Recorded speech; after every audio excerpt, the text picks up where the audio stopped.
The Kisumu elected leaders have condemned attacks in Sondu that has led to death of 2 people with dozens nursing gunshot and arrow shot wounds.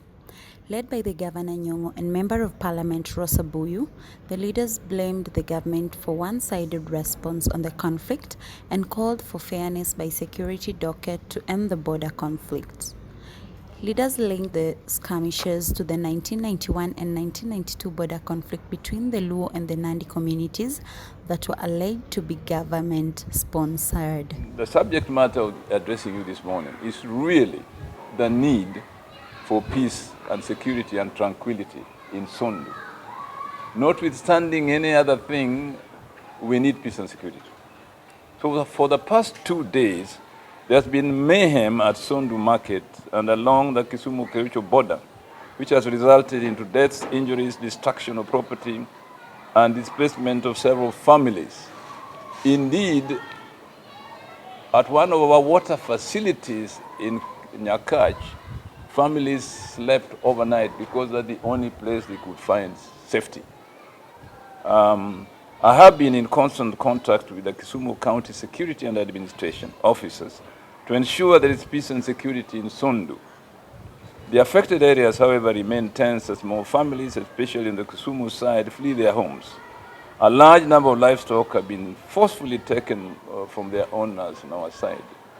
Aduma has been briefing me, Fuja has been briefing me, and we have been reporting this thing constantly and consistently to the security system in Kisumu County to be aware of what is happening and to do their best in bringing tranquility in Sondu.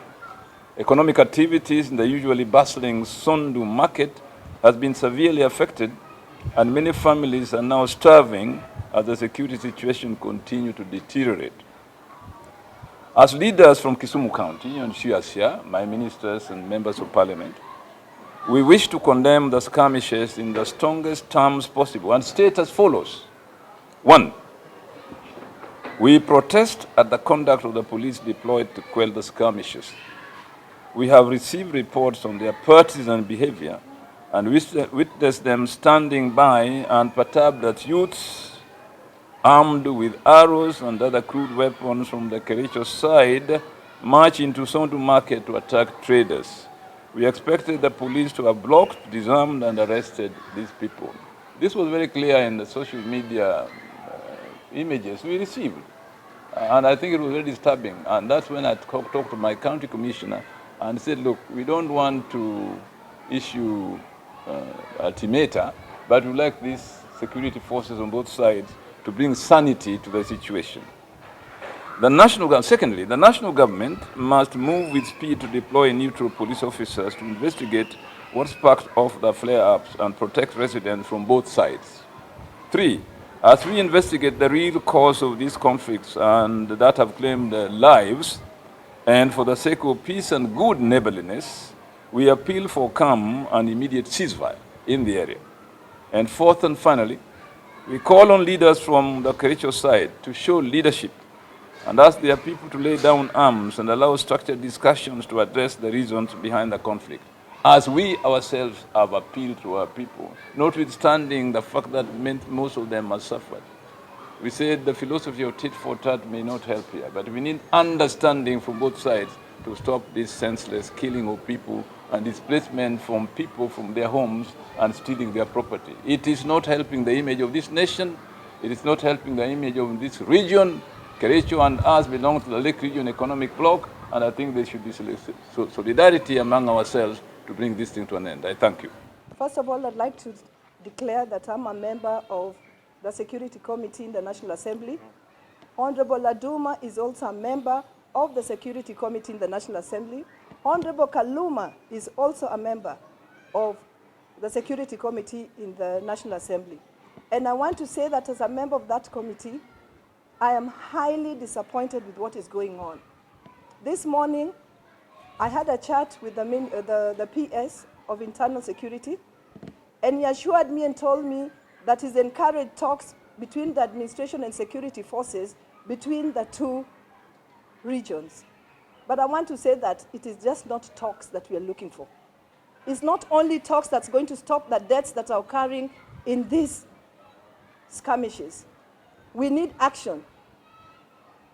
We need the killings to stop. Beyond those meetings, those killings must stop. We've seen who the victims are and what they died of. Shots from poisonous arrows. And that directly indicates which side is the aggressor. Our lives matter, and we do not want to see any more of our people dying. Sondu has been a peaceful place where both sides or both tribes have been able to do business peacefully. The demonstrations from Andamanos that we've been having were just an expression of displeasure of the difficult economic times, and no leader should use it to encourage tribal clashes. We've listened to what the governor of Kericho said. The arrogance, the abusive language. How dare he refer to the leaders of Kisumu County as bigots?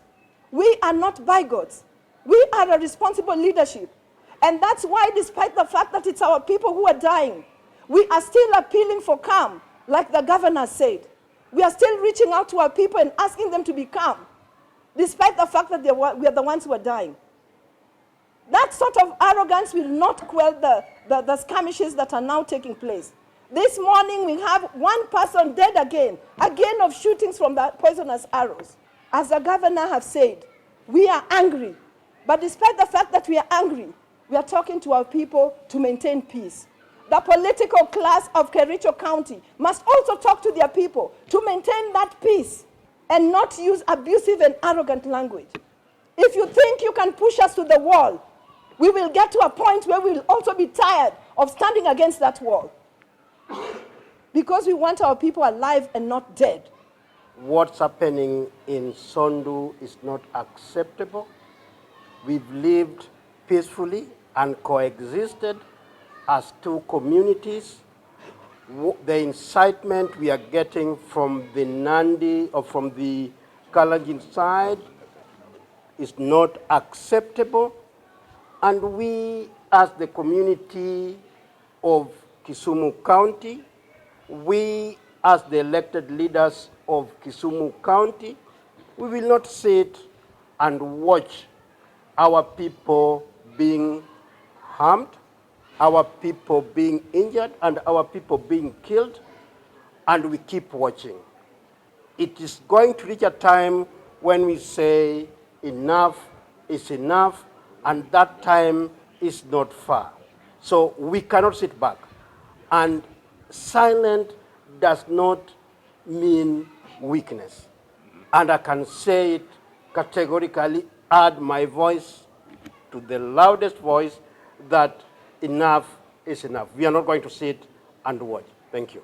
Now, I serve as the Deputy Governor of the County of Kisumu, but I was born and bred in Nyakach, and Sondu has been my market center for a very long time. My sister here, also born in Nyakach, and Sondu again has been our market for all this time. Now, Sondu has known peace for a long time, especially when we were growing up. And we remember our parents and the parents from the other side visiting each other and doing even manual jobs in both areas. Even as we speak today, we still have people from the county of Kericho supplying milk, and our people supplying fish and omena and all these kind of things. We have known peace. But we have also known violence, especially after 1991-92, when we were clamoring for multipartyism. And we know what we have gone through at that border. Now, what has been obtaining for the last 2 days is unfortunate, to say the least.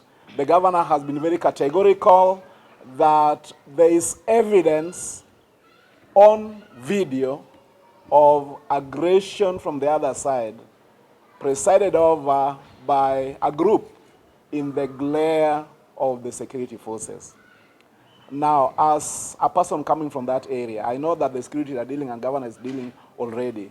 We want to ask the leadership of the county of Kericho to emulate what Governor Nyong'o has done today and call their people to order. There is completely no need why we should kill each other, because we have lived peacefully in the past. but also to echo what the Member of Parliament of Kisumu West has said, that there is everything that the Interior Ministry can do to stop this mayhem. And we are aware that the gentleman who is at the top is really a child of our area. Please, the Honorable Raymond Omolo, step in and help your people. You're in that position to protect all Kenyans equally, and that's what we are calling for.